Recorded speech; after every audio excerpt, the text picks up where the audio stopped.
everybody, it's Frankie-Lou. I'm coming to you from the Grow Together homestead where we're in the midst of canning frenzy. Yeah, it's that time of the year where honestly I'm canning a few things a day. And today I'm going to show you some of my tricks for one of my most favorite things to can, which is crunchy dill pickles. So I've developed a few little tricks here and I'm going to show them all to you, okay? It's a multi-step process, like many of the things I do, but I think that good food is worth it. So, okay, first of all, your pickles selection. You got to get the freshest pickles you can find. So I get these from the farmer's market. Now, I got a guy because you want to make sure that you're getting pickles, well, dill cukes, that were picked as close to the time that you're getting them as possible, preferably in the morning. And I know, because I've been purchasing from this person for years, that they do pick every morning before they go to the farmer's market. And I pay a little bit more, but honestly it's worth it, because the cucumbers at the grocery store and at some of the stalls that come from another province, say, those pickles have been already sitting there. Those cukes have already been sitting there for a couple of days, and they're just not going to be as nice and fresh. And they're super, super crunchy. There's no sogginess, there's no liquid in the bag with them. That's what you're looking for. Then when you get them home, the first thing you want to do as soon as possible, rinse them off, and then you want to take off the blossom end. There's an enzyme on the blossom end that can actually slowly start to soften your cucumber. So as soon as you can get those blossom ends cut off as possible, I usually cut off the other end as well, where it was attached to the plant. Right, so you want to do this to all of your cukes. I just set up a Will Smith movie and I work away for a couple hours. I got here between 9 to 10 pounds of cukes. Then you want to brine them. I got this nice big vat that I use. I probably have about 8 liters of nice water in here, nice cold clean water when it started, and I probably put in about 3/4 of a cup of pickling salt. And then I put all my beautiful cukes in there, and then I let that sit overnight, okay? What this is doing is this is drawing out some of the excess moisture in your cukes, so they're not going to be as soft. Once I started doing this, it's probably one of the other big steps that made a huge difference for me. So what I'm going to do now is I'm going to go drain this. While I'm draining it, I'm going to sterilize all my canning equipment and be right back in a minute to show you some other stuff that we do to make our pickles really crunchy and delicious here. Okay, so my cukes are draining, my jars are sterilizing, I've got in the oven, I've got my all of my canning equipment like the funnel and stuff all sterilized and ready to go. And I'm going to start preparing my brine. Now with my brine, I like to use filtered water. I really like using organic apple cider vinegar. I know it's a little cloudier, but honestly, being a celiac, I want to make sure that I'm not getting any gluten, and I just like the flavor. I enjoy using this product. I have for years. I'm going to put also some salt and some sugar in that. For the ratios for my brine, for my pickles, with the amount that I've made there, well, the 9 to 10 pounds I have there, I'm going to use 2 liters of filtered water. I'm going to use 1.5 liters of my lovely organic apple cider vinegar. I'm going to put in, and I know you might think that those pickles will be salty enough because they were brine, but I still add, so it was about 3/4 of a cup of salt in the brine that I soaked them overnight in, but now I'm also adding an additional 1/2 cup of salt here, pickling salt, and 1/4 cup of sugar. Okay, I'm going to bring this to a boil. I want my brine to be super nice and hot. When it goes into the jars, it's going to help keep things sterile. Okay, so I'm going to show you now the spice blend that I use in my pickles. As you can see, a lot of this, well, I'll show you, a lot of this has come from the garden. Most of what you can do, if you can add a fresh ingredient as opposed to something that's dried, you're going to get a better result. It might cloud your water a little bit, But honestly, if it improves the flavor, who cares if the pickle water is a little bit cloudy if it tastes good, right? So I've got some lovely, oh, my dill was so nice this year. I've got some really lovely dill heads. I'm going to put about, well, depending on the size of the jars and depending on the size of the dill heads, you want to get them so they're starting to seed up, because that's where the flavor comes from. And you're going to put 1 to 1.5 of those in each of your jars. Now I have fresh bay leaves that I've grown in my garden. This is another of the secret ingredients for making crispy cucumbers. This is horseradish leaf that I've cut up. Horseradish leaf has a lot of tannin in it, and that's going to help the cell walls to stay strong so they don't break down when they're going through the pasteurization process. So I'm lucky enough that I have a lot of horseradish, so I just cut up a leaf. If you don't have horseradish, it's not the end of the world, but honestly, there's a lot of reasons why you might want this in your garden, and this is one of them that I use.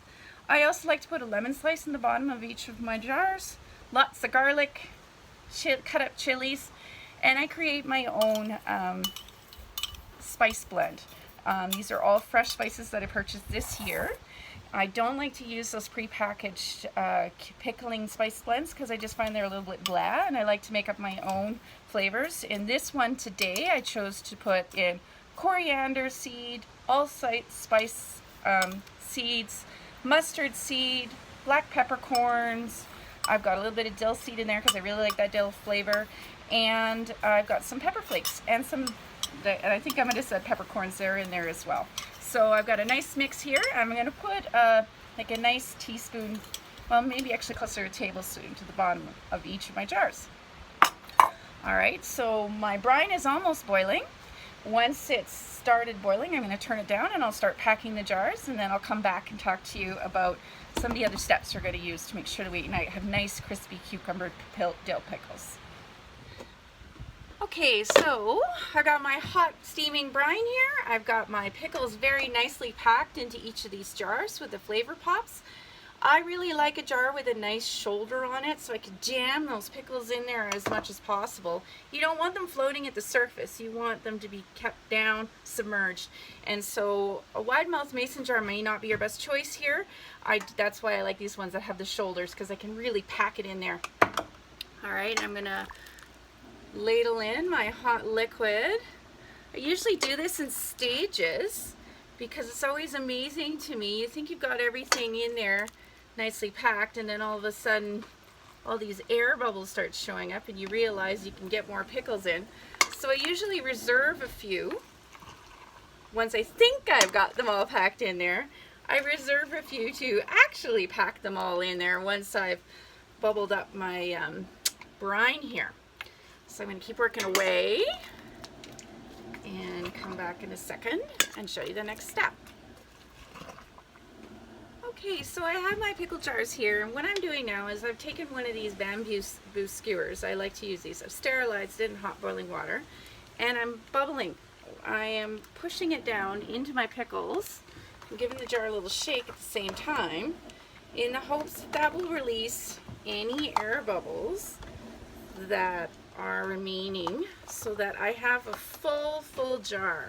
Sometimes if you don't do this, what you end up having is you realize that these air bubbles are in there and you end up with not enough brine in there because the air bubbles pop up, and then all of a sudden the brine goes down into the gap and you don't have your pickles covered. So I always make sure I do a really good job of bubbling up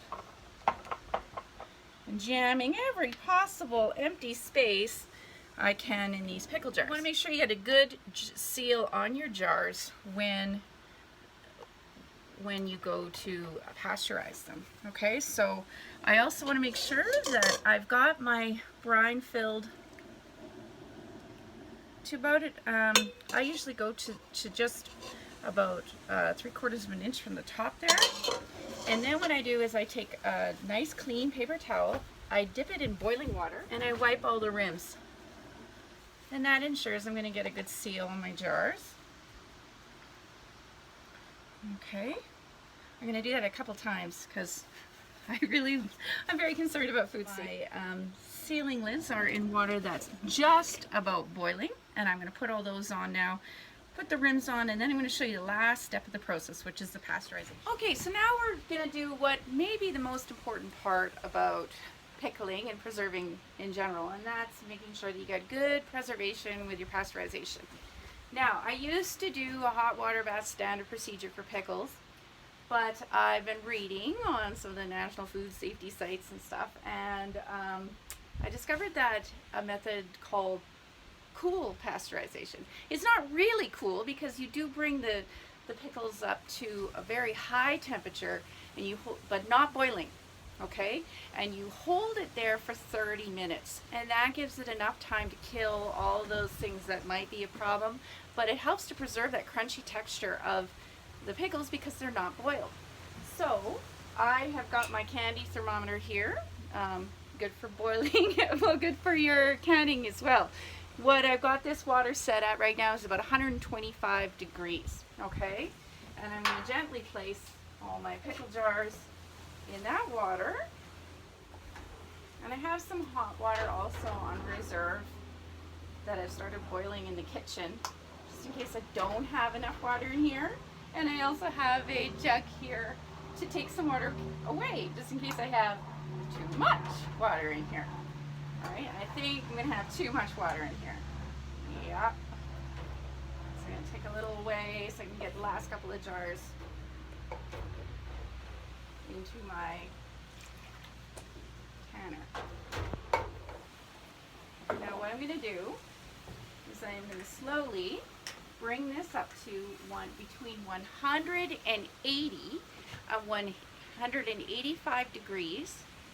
And then I'm going to let it sit there for 30 minutes. Okay, so I keep the canning thermometer on it. I know what I have to look for. Turn my burner on.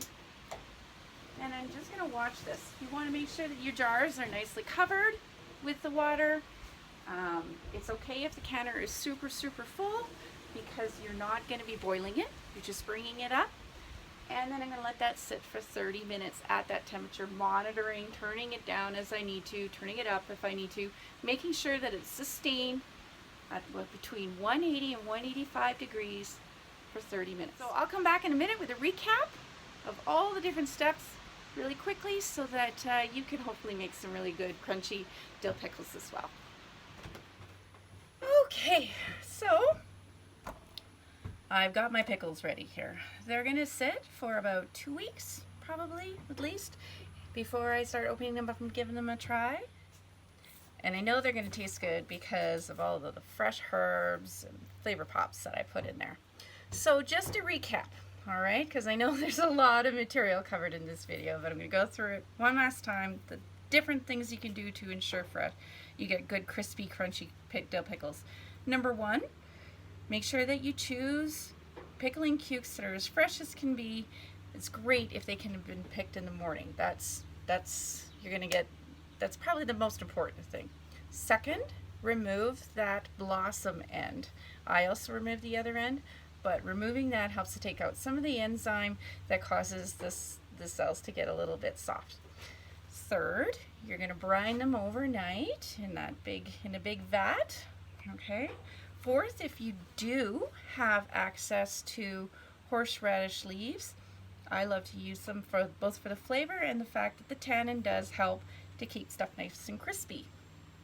And fifth, and this one really did make a huge difference for me, is use that cooler water pasteurization. Hold it in the water for a longer period of time, 30 minutes minimum, at a temperature between 180 and 185. If you do those things, even 3 or 4 of those 5 things, you'll probably end up with a nice crispy crunchy cucumber. Okay, so as always, if you have any questions about any of these videos that we have here on the Grow Together homestead, or if there's something you want to see, really looking forward to our honey harvest soon. And as always, I hope you take this chance to grow together today. Have a good one.